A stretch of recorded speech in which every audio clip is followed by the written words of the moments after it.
بسم الله الرحمن الرحيم.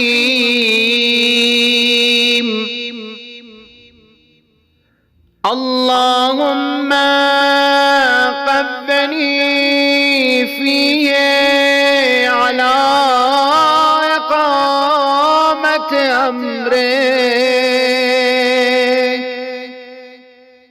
وأذقني فيه حلاوة ذكرك،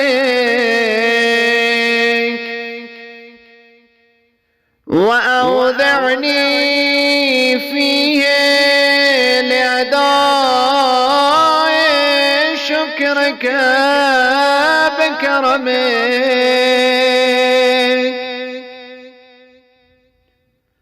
واحفظني فيه بحفظك وسترك يا أبصر الناظرين.